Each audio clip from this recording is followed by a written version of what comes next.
I think if you are a human being with a lot of sense of purpose and a vision, and you go along a trajectory towards realizing that vision, the instant gratification becomes less interesting for you. Your focus and attention to absorb itself into a non-stimulating object.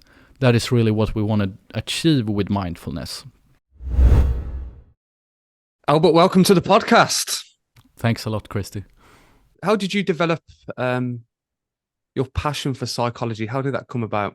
Yeah, I think it's been a process, really. It's like many things in life, it's something that you get impacted by yourself, have an experience. And for me, that was, I believe, trauma of my mother leaving me and passing away when I was 14, really. And I think that put me in a sort of existential or philosophical crisis quite early on. I was only a late teenager, and coming up to high school and becoming 17, 18, I hadn't really been able to tackle the sort of imprint that experience left on me with conventional Western methods, in a sense. I tried all the different methods, therapy and so on, and so I think I got on a bit of a philosophical journey in a sense, and I was exploring different ways of approaching the mind, different frameworks, everything from Buddhism, Christianity, cognitive behavioral therapy. And after high school, when I was 19, 20, I left to travel to India, travel to Ghana, and I spent time at a couple of different meditation retreats and started to really study Buddhism and meditation. And so I think from that point I went on a quite a long journey in a sense, but it's all stemmed from having a problem really in my own life that I had to solve. So it was not in the beginning a intellectual endeavor, but it was more rather an experiential one. Did that influence come internally then, rather than maybe, obviously you mentioned your trauma, but was it something that kind of fueled your internal development to kind of think about how to work within this practice around mindset and psychology? Yeah, I would definitely agree to that. I think, what we are discussing and about to discuss is very, we need to tread delicately here, because wisdom or knowledge in this domain only is valuable to the degree it has the capacity to transform the human mind, right? Because we can do PhDs within, I guess meditation or philosophy or psychology, but that's, intellectual masturbation in a sense. But to the capacity that information is able to transform us, in a sense, to heal trauma or to be able to become more present or perform better, I think that is the approach we need to have it. So we need to explore it in that sense, rather than being, an exam that you do or an intellectual concept, a math concept that you grasp. And so for me, I think I was, very quite harsh when I was looking around and trying to really, really see what methods or what mindset or what teachings are able to actually help me. Not just to produce a dopaminergic, spike because it's interesting or fascinating, but what is actually able to transform me. So I think that's the approach that I've tried to have ever since then. Because, we solutions are sold everywhere. I mean, whether it's, McDonald's promising that you will be full and happy, or the therapy or the therapist, or there's transactional elements in almost everything that we do, and we are being constantly, invaded and from external sort of entities, in a sense, whether it be a corporation or whether it be, a movie that we're watching or something that's stimulating us in order to sell us a solution, right? The solution. And I've always been quite intrigued and fascinated by what might actually help us, and what is not being oversold.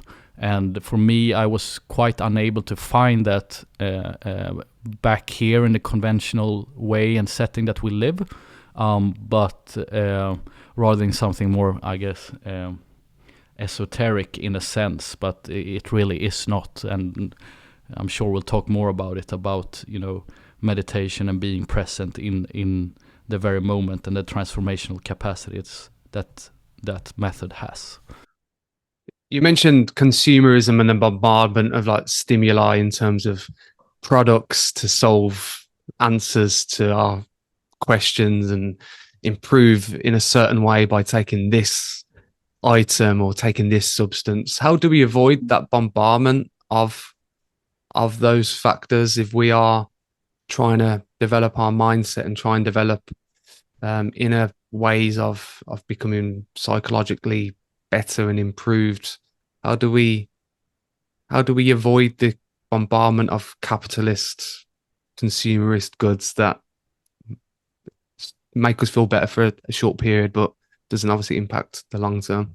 Yeah, that's $10,000 question, right? And I think sort of pragmatic approach to it is to define the problem space here, really, and to realize that, just as you mentioned, that, we are what we eat is, a sort of true statement, but it's also true that the information that you process is something that you become and you start adhering to.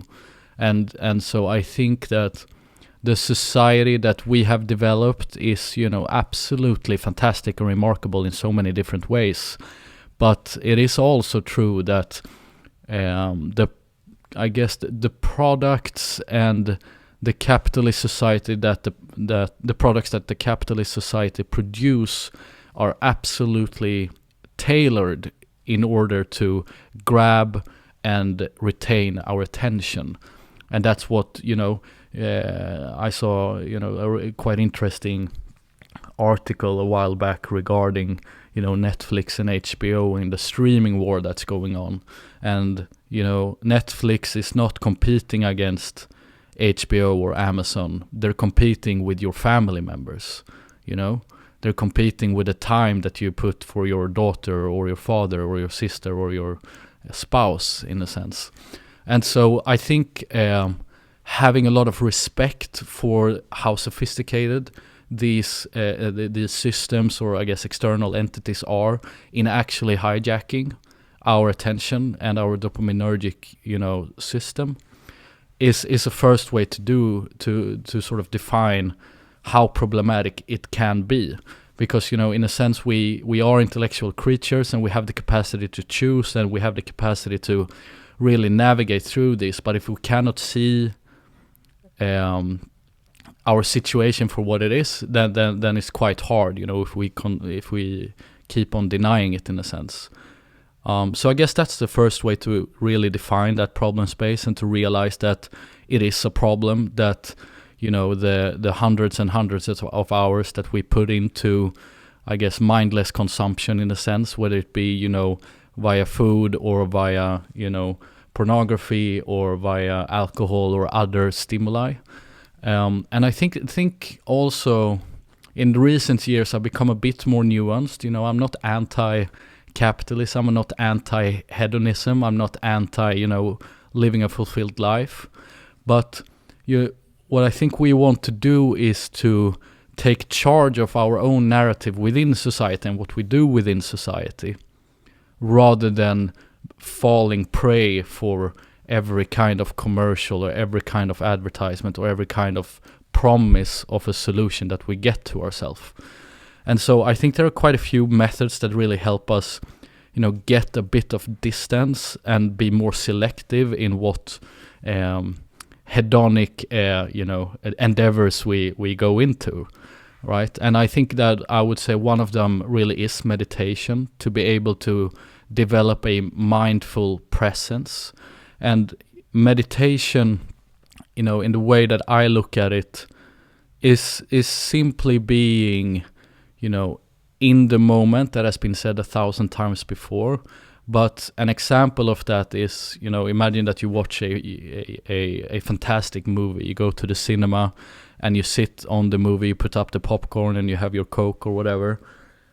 And you have 2.5 hours of absolute complete presence within the movie.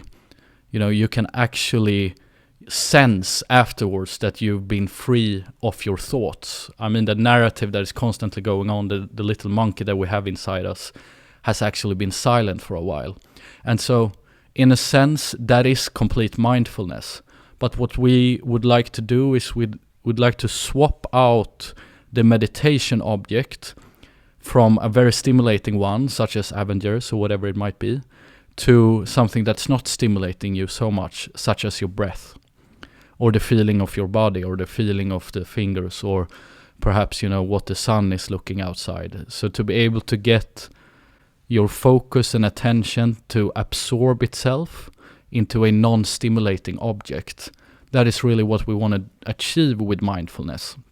And there is, the quite esoteric sitting meditation that one can do with Buddhist monks across the globe, but there is also something that I think is, very, very much more available in the society that we live in. And for me, one of those is working out, to be on a treadmill with AirPods or earphones in, with no sound and nothing in front of me, and then just focusing on the breath, to make that a meditation practice, because then you sort of inject endorphins into the moment, which makes it easier to become more present, because sitting meditation can be quite frustrating. I think also practices such as actually developing an enjoyment for reading is quite efficient as well. And I mean offline reading in a physical book. So what we're trying to do here is to develop a focus into non-stimulating objects again. So it can be workouts, it can be reading books, it can also be things like sex or taking a walk. And I think once one has understood the concept of what it actually means to be present, then one can tailor different methods to become and develop a relationship to becoming closer and closer to it at all times. You mentioned at the start around Western society and how you've had to maybe think about Eastern philosophies, and you mentioned your trip to India and Buddhism. Why is that limited in Western societies? Why do you think that's a problem? Super interesting question, and I think I'm not completely fair to Western society in a sense, because Eastern philosophies or mindsets has definitely started to penetrate Western society a lot, and I think it started back in the 20s really with Alan Watts coming and explaining the Eastern traditions with a more Western intellectual mindset. But I think that we are completely dedicated, and one could say a bit obsessed, to productivity, and to be able to constantly produce and grow in that sense. I think every human being needs growth, but that can be within different vectors or within different dimensions. And for some reason, the Western society has said that we will dedicate ourselves to materialistic productivity, and that's how we define our success. That is how we define societal success and individual. And I think that that hunt has lots and lots of benefits. I mean, look at how far we come within fields say as medicine or technology or the aerospace industry. I mean, it's just a miracle, absolutely.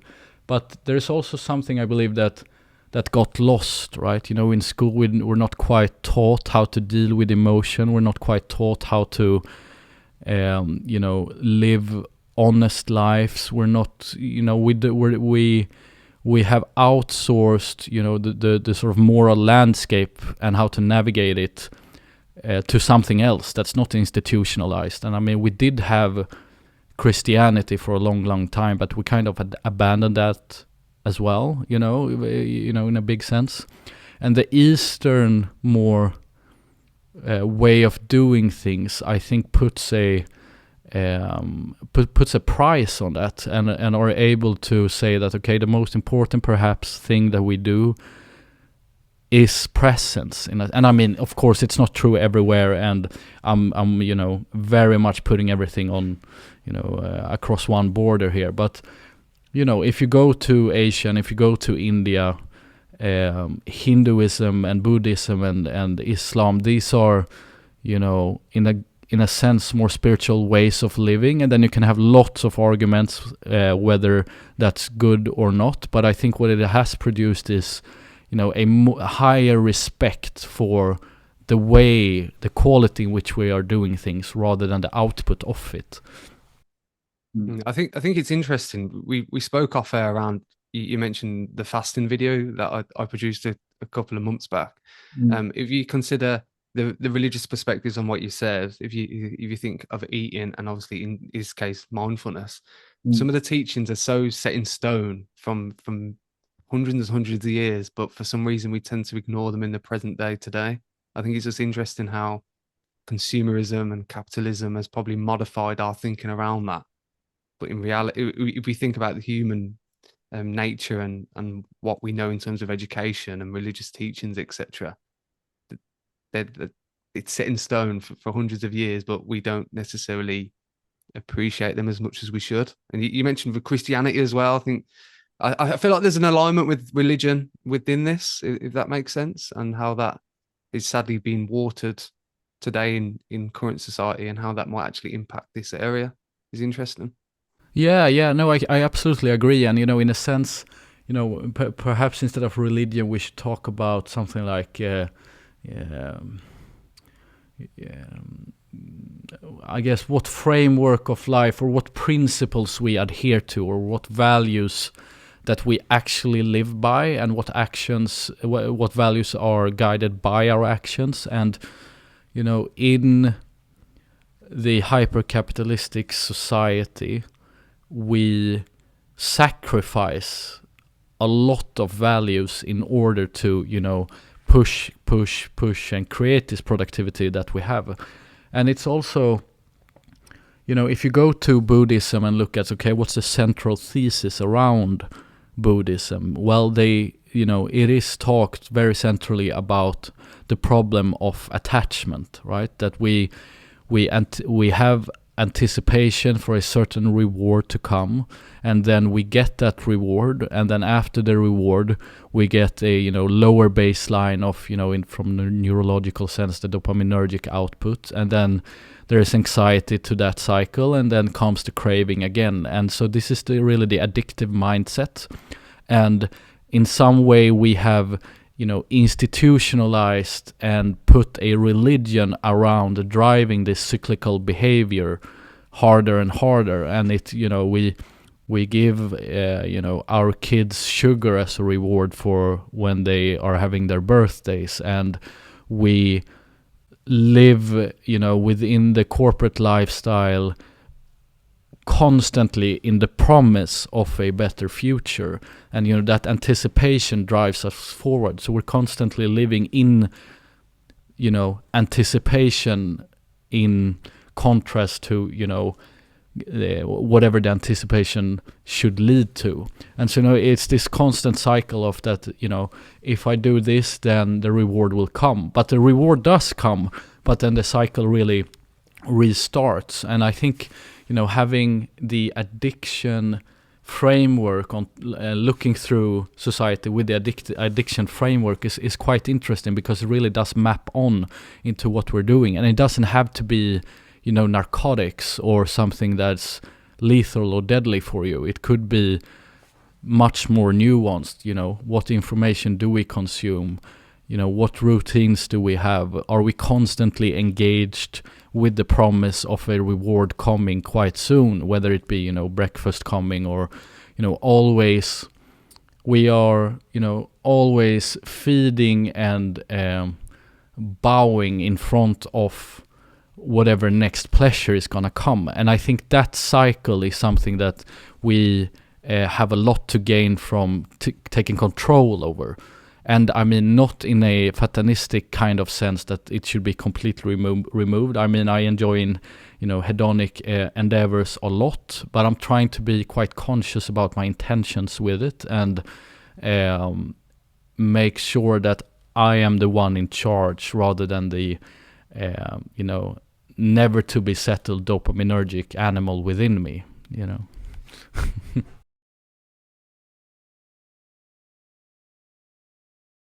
In terms of you being self-aware then, and recognizing those factors, how do you structure your routine? Is there anything that you kind of put into place that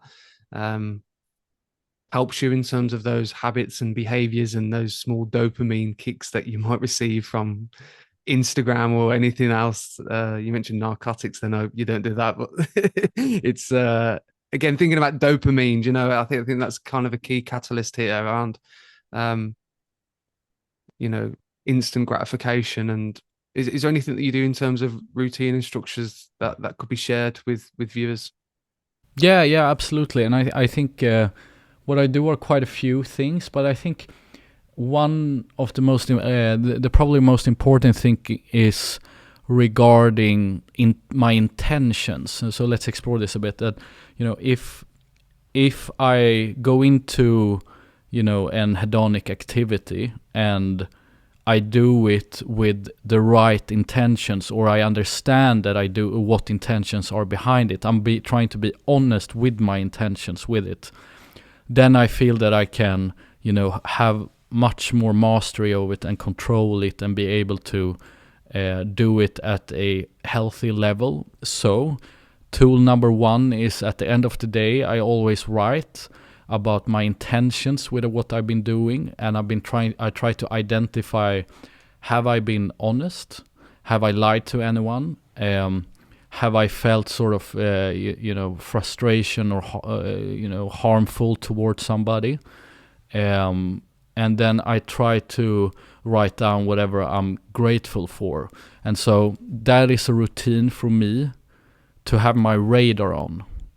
To see, have I done something that was not mindful, or that I regret looking backwards to it. And so I try to make sure that I have a clean slate when I go to bed every day, and also see whether I need to apologize to someone. And so that is a way for me to identify whether I've done something that's not completely aligned with what I want to do. And sometimes I do, and it's completely fine. So it's more about the awareness of what I'm doing than actually what I am doing. So that's a sort of meta tool that I have. Every day at the end of the day, I try to write down my intention. Have I been honest? Do I need to apologize to anyone? Do I sort of regret something? And who am I thankful to? Another thing that I always highly recommend is, download the Waking Up app. It's a meditation app by the neuroscientist Sam Harris, who has a podcast that we're all orbiting around in a sense. And he has, from daily meditations that are 10 minutes long, and there's a 30-day beginner's guide program that makes it very tangible and very much non-esoteric in a sense. Yeah.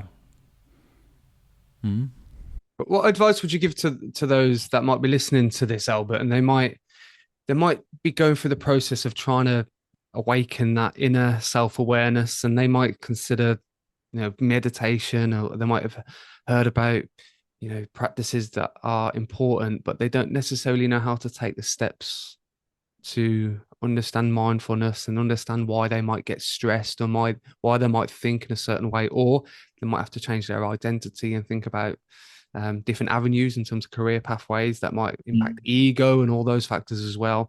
Is there anything that you might advise in terms of maybe those starting off within this kind of mindfulness journey that are relevant to kind of consider at an early stage, and how that might actually grow then within constant practice and commitment? Yeah, absolutely. I think first of all, congratulations are in order if you're on that place, of having realized that there is something that needs to be changed, and that meditation might be a method to approach that. There are different hurdles in order to get into this, and the big ones in the beginning, I think, are that it's mumbo jumbo and doesn't work. It does. It's completely scientifically proven, and vast transcends to the culture that we live in. But I think being very, very concrete about this, one book I always recommend is The Power of Now by Eckhart Tolle. It's a very, very sort of potent book that talks about what mindfulness is, how to identify what types of emotions you have, what you can do about them. It's very, very concrete in a sense, without adding the perhaps at times unnecessary layers of religion or spirituality or anything else that might get the ego in the way from, you know, absorbing the insights. So The Power of Now by Eckhart Tolle, and then downloading the Waking Up app that we just talked about is quite powerful as well. And then I think, you know, in everyday life, being able to reconnect with your breath and try to focus on your breath during specific stressful moments. So let's say that you bought the book, you started using the app, and then what we also want to do is go from theory to practice, right? We want to be able to make this knowledge, you know, in a sense, help us. And I think a good way to do that is to identify a stressful moment that you might have during the day. Perhaps you're, you know, driving your car to work, or you're having a meeting with your boss, or you're doing an exam, or it's before a big game that you're doing within sports. Just try to do relaxing breath, in a sense that you do 8 seconds of inhalation and 8 seconds of exhalation, and then you do that 8 times. This is going to trigger something that's called a relaxation response, and it's guaranteed to work. I guarantee that you will feel calmer, that you will be able to approach your problems in a better way, and the outcome of whatever you're trying to achieve is going to be better. So number 1, get the book. Number 2, download Waking Up app. And number 3, try to do long breathing to induce the relaxation response. What about removing triggers, Albert? I think some people, and again, speaking to people within the UK, they might, for example, want to cut down on alcohol consumption, or they might want to cut down on certain activities that they might feel that's not relevant to them in terms of them going forward. And they find themselves telling them this, they're going to stop themselves from doing that, and they're going to maybe consider removing that habit, but then they find themselves slipping into bad habits, and they might blame themselves, but they might also be influenced by people around them, or they might feel that they have these negative thoughts because they're in relationships with people, because of the people around them. How do we maybe consider the trigger element of maybe considering negative thoughts, and how do we kind of control that to improve our well-being? Yeah, very interesting question. And I think, again, coming back to, you know, being very, very frank and honest about defining the problem space here. So identify, you know, just as a, you know, an exercise that doesn't have to lead to a change, because I think in that sense we can be even more honest to ourselves. What are the triggers in your life? Is it alcohol? Is it when my spouse, you know, elicits a certain behavior? Is it when I get a certain type of feedback from my boss? And just try to really identify, you know, what are my main triggers that, you know, puts me off the chart a little bit, or makes me not as balanced or in equanimity that I want. And, you know, what are the consequences of that? I think, you know, denial is a big thing here, that you try to rationalize that, you know, I deserve to watch Netflix these many hours per day, or I deserve to watch porn, or I deserve to, you know, smoke, or I deserve this or that. And, you know, it might be true, but let's put it to the test, right? Let's put it to the test and be very frank about what your behaviors are and what the consequences are of that, because if it's true, it can take the pressure. So start out by mapping out what are my trigger points and what are the consequences of that, because it's only when we identify the magnitude of the consequence that we can get proper motivation to change our behavior long term. And so that will increase, start the wagon in a sense. And then I think, ownership is something that's quite important to speak of here as well. Looking at, if you have a detrimental relationship, or if your boss is unhappy with you, or if the tax regulations are, not something you want to adapt to, take a look at what your ownership and what your responsibility is here. And so I guess this becomes a bit holistic here, but I think, number one, define the problem space, and number two, take ownership for what you can take ownership for and change your own behavior. And then whatever is left, I guess, if you are, in relationships or have, I guess a private friend circle that's not, aiding you in a sense, reaching out to other people. Terence McKenna, a psychedelic philosopher I followed for a long time, said, find the others, find the others, look at the others who are going the direction that you are. Because, also an old truth is that, I can define you from your 5 closest friends. And, that's very true. And so then look at them as well and see whether they are actually being positive for you. So I guess there's a big battery of what it is that you can do. And I think it all starts off with defining the problem space, be very, very frank. So let's do a very concrete example here. You are at uni. You love partying and you get to meet lots of different friends there. It's actually a networking component to it, but it's detrimental to your grades. Okay, let's look at that. Okay, how big and how strong is the networking effect here?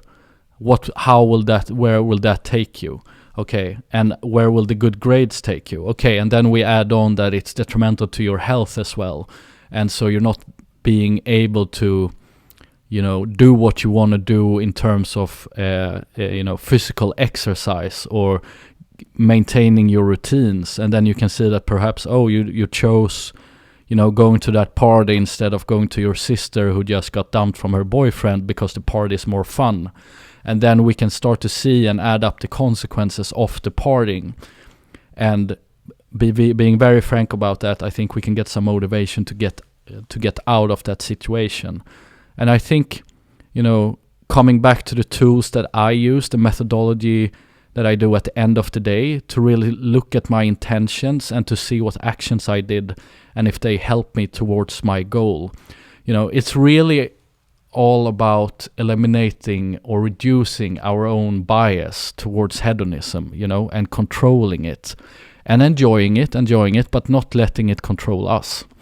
So I went on quite a few different vectors here. So I'm hoping it makes sense. But yeah, absolutely. I think just on your point around the 5 friends that you hang around with are kind of a mirror of your personality and who you are. I think some people find themselves being in this position where they might agree with that, but they feel that they can't be alone, because if, for example, if they were to maybe come out of that social group and find themselves being lonely and on their own all of a sudden, they find that a challenge. Yeah, and again, in terms of mental mindset practices of being alone with your thoughts or being alone with your feelings, I think many people that I've come across, especially in sport, find that a challenge to actually consider their being alone with their thoughts. And you mentioned stimuli earlier on in the conversation, how the minute you kind of take elements away, it really opens up the mindset and the mindfulness of someone and the challenges that person might have, and they're using other factors to kind of cover the cracks, if that makes sense. Yeah, absolutely. And I think, being afraid of being with one's own thoughts is really an indication, right, that there is something there to be dug up, there's something there to be dealt with. And I think that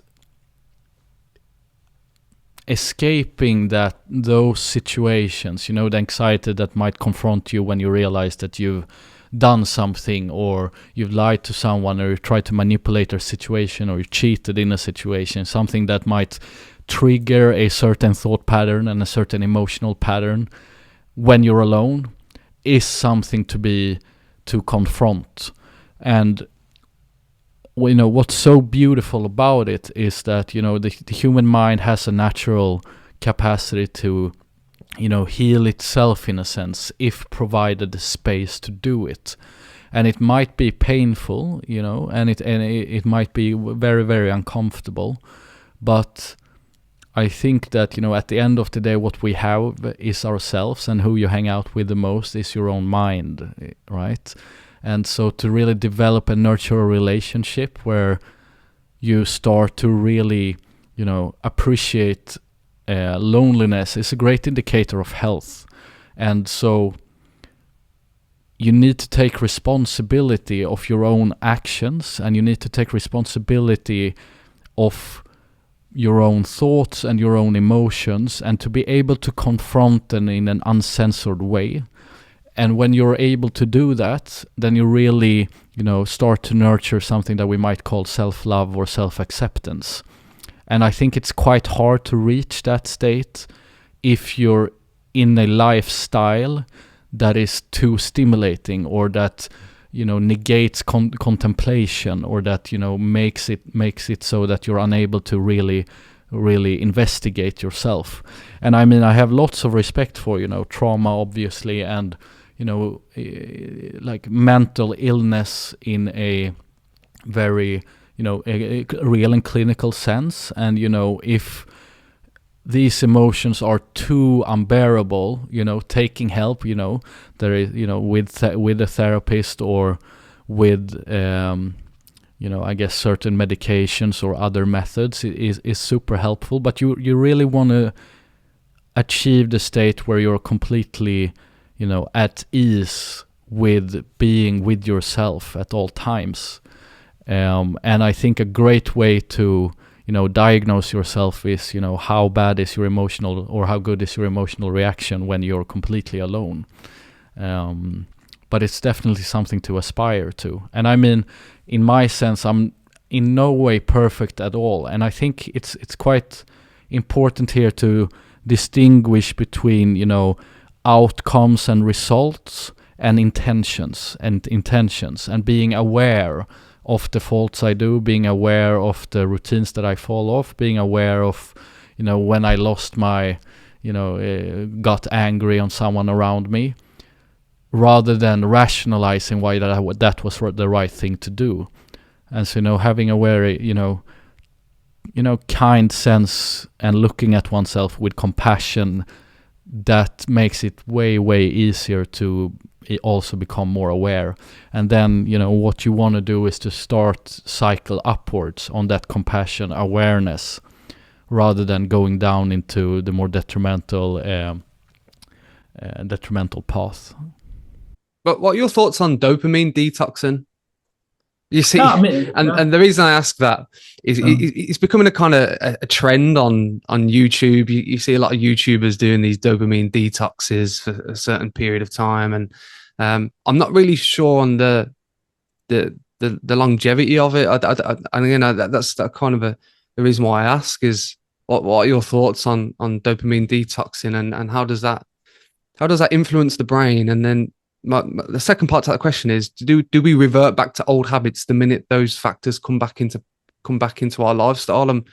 I'm intrigued on that and how that works, and if it is effective. Yeah.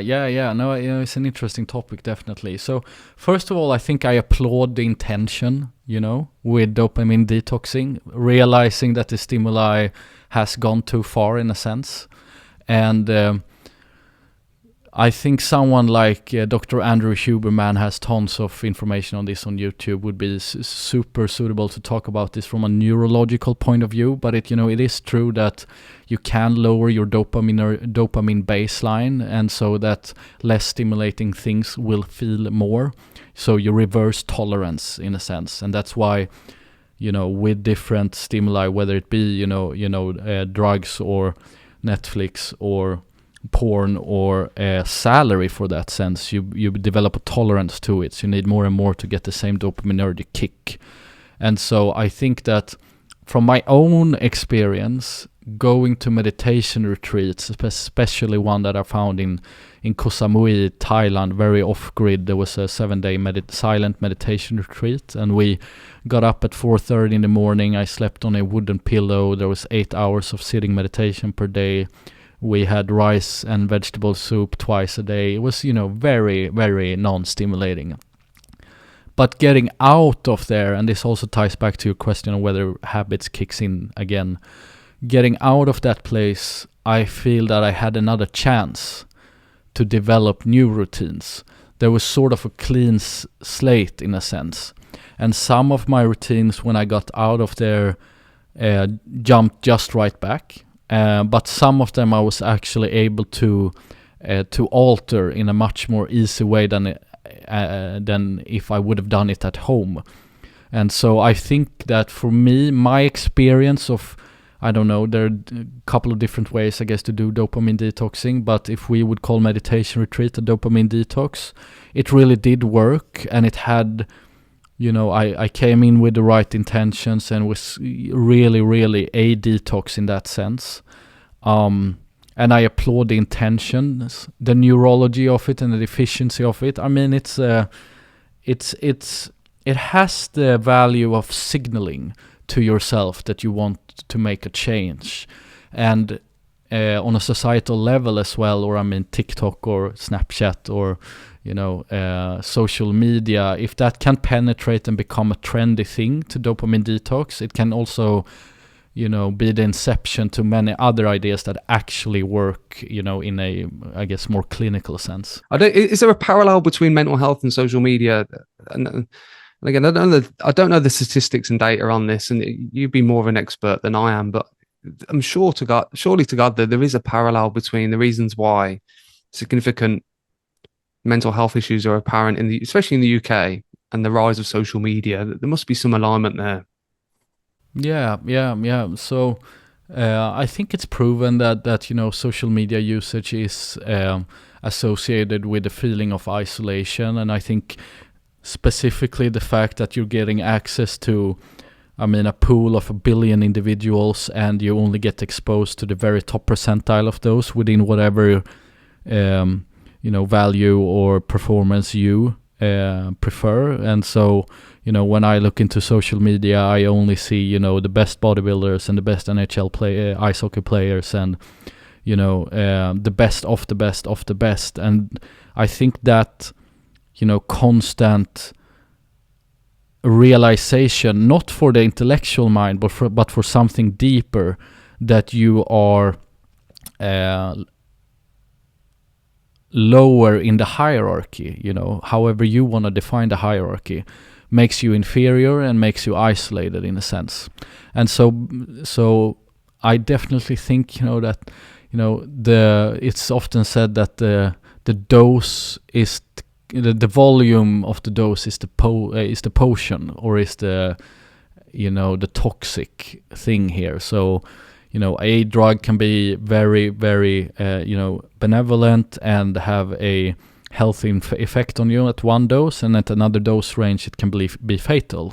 And I think it's the same with social media. Perhaps it's not fatal, but overconsumption here is really not a benevolent thing, and that's been I think that's scientific consensus that that's the case. And so for me, and also to be very concrete about methods, erase the apps from your phone. I don't have the Instagram app. I don't have, I don't use Snapchat or TikTok, but I guess my poisons would be, I guess, Instagram, LinkedIn. Perhaps I do a bit too much of Reddit, but what I do is that I don't have the app, but I use the web browser, and that lowers the speed. The user interface is not as nice, and so the deeper part of me doesn't want to return to that place as fast. And there is also, I think, something to be said here about instant gratification versus delayed gratification. I think if you are a human being with a lot of sense of purpose and a vision, and you start and go along a trajectory towards realizing that vision, the instant gratification becomes less interesting for you, because you are committed to the idea, whatever idea that might be. Maybe you want to get into Oxford, or maybe you want to be a professional elite athlete, or maybe you want to be the best parent that you can be for your children, or the best spouse, or whatever you aspire towards. If you have a clear vision, and if you are dedicated to following whatever that trajectory might be, I really do believe that instant gratification sort of, falls out. And I think, growing up now, being, I guess, 15 years old or younger, it's a real challenge, right? Because, the big institutions and corporations and tech company, you can only imagine the volume of, neuroscientists and, behavioral experts that constantly guide the coding in order to, make the nuance of blue in such a way that it elicits a dopaminergic output, so that you will actually push the button or make the vibration in a certain frequency, or, make the videos as poppy as possible, right? So it is a challenge, definitely, but I think just starting off to, again, identify the problem space here is a big step in order to take charge of the narrative. And also, from that holistic point of view, I really do believe that having a clear vision of what you want to do really does help you with not falling for the instant gratification that much. Yeah.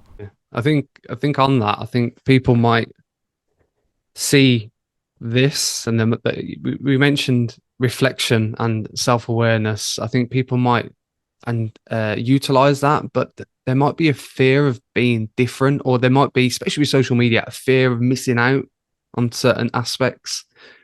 What advice would you give to maybe someone listening or watching this podcast who might go, okay, like, I really do understand that I might need to maybe lower dopamine in certain areas, or consider my self-awareness or my outlook towards certain things, but I'd still have that kind of pull back. And I don't know if it's a habit format as well, and culturally that kind of impacts maybe an individual, where there's that pullback to, I don't want to be missing out on certain things, or this kind of negative.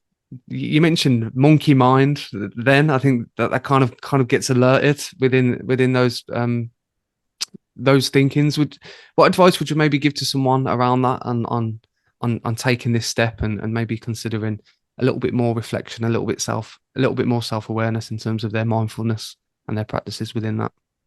Yeah. So let's disentangle this a bit. So the first one, very interesting question regarding, being pulled back into a certain behavior because you identify with a social group that does it. You have a fear of missing out from some sort of community, some sort of sense of belonging.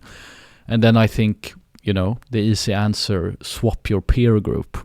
What is the value of your peer group, in a sense? Love your family, but choose your friends. And what's the values of your peer group when you try to discuss a moral dilemma, or when you rationalize a certain behavior?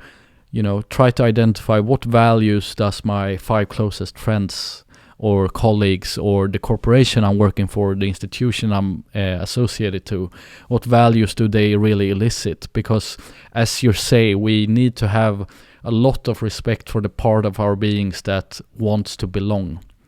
But you can also belong to different peer groups, and so you can swap the value system and belong in another peer group. And when that goes too far, you become part of a cult. But when it becomes a good thing, you can actually utilize that fear of missing out, but instead of fear of missing out on the instant gratification sort of lifestyle that's Instagram, Louis Vuitton bags, alcohol, and whatever, how you want to define that. I'm not having anything in principle against it, but it can become too much. then you try to identify, you do like Terence McKenna says, you find the others and you see whatever other peer group there might be that is more aligned with the vision you have of your values and the vision you have of your life. Interesting. Albert, I'm going to personal question for me, really. I'm going to Las Vegas at the end of April, which is everything that we've talked about today in terms of consumerism. Have you got any consumerist world, lifestyle, extrinsic goods, alcohol, the lot, casinos? Have you got any advice for me going there?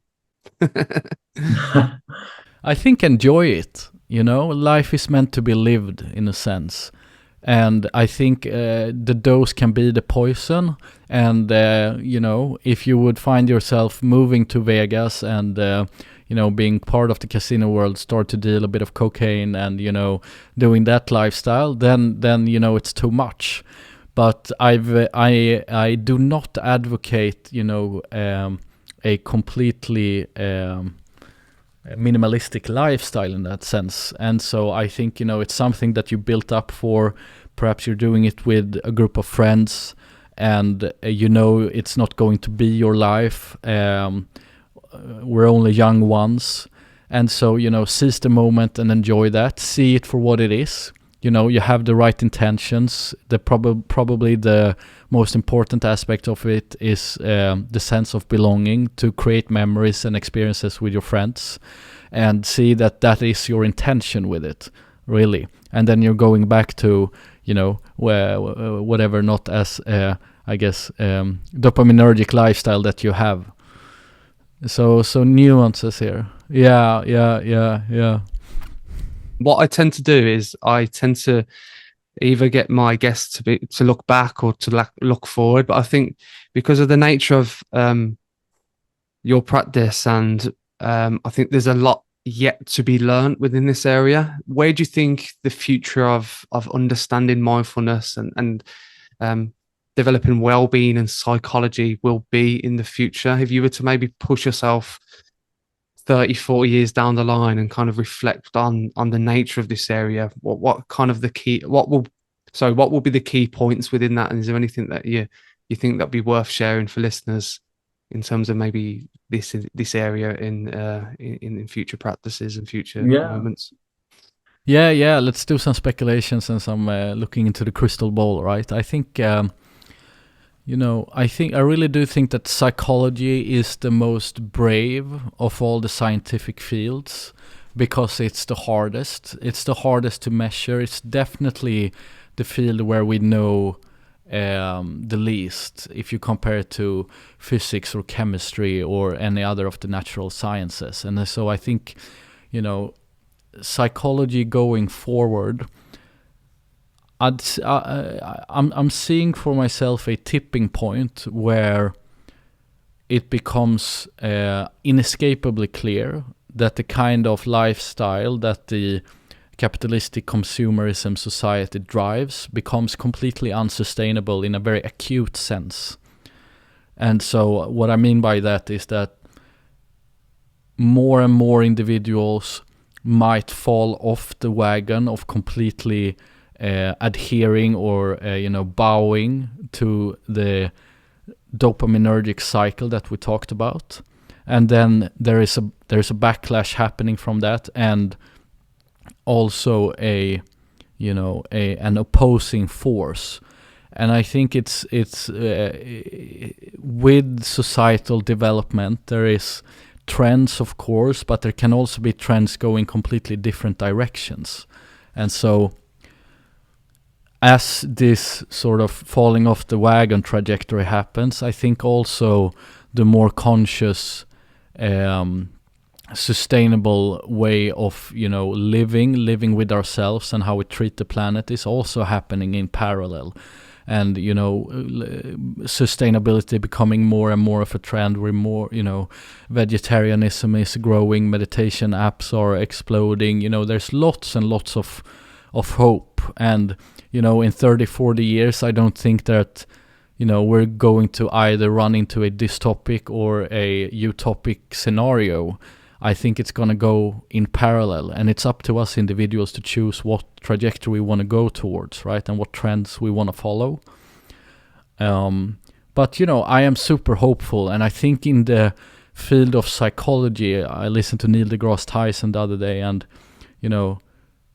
that mental illness defined in the way that we clinically define it today. So we have, depression, anxiety, schizophrenia, and a battery of different disorders might be completely solved, because the field of neuroscience is accelerating in such a pace. And, it might be that, the way of mindfulness will penetrate society to such a degree and sort of convince societies to such a degree that it becomes part of it becomes part of the system that we live in. How might that, evolve? Maybe we have meditation in school like they do in Nepal and parts of India now. Maybe we start to raise our kids in a very, very mindful way, because we understand that the other way of doing it, that today is sort of fine and a bit unsustainable, becomes completely unsustainable. Because imagine a world where, the big corporations that we boost with our time, let's say Instagram. Imagine a world where Instagram in 50 years has the same effect of cocaine or amphetamine, Might it happen? Well, probably not. But let's say it goes half the way or 1/4 of the way, and it hijacks our behavioral system so hard that it becomes completely unsustainable. And if that would happen, there has to be, a big backlash. So I'm really speculating here. I'm super hopeful, and I think, the world is so complex, and, technology is advancing so fast that we can utilize it to, either the dystopic or utopic scenario, and it's up to you as an individual to choose what wagon you want to hop on, in a sense. Oh, but thank you for your time. Thanks a lot, Chrissy. One last point: if anyone's listening or watching, Albert, how can they find you? Yeah, so it's a great question. I've been quite offline in the past couple of years, but Albert Hobohm is my Twitter, it's my Instagram, it's my LinkedIn as well, and I'm also on YouTube, so you can look up Albert Hobohm there. Thank you again, Albert. Thank you.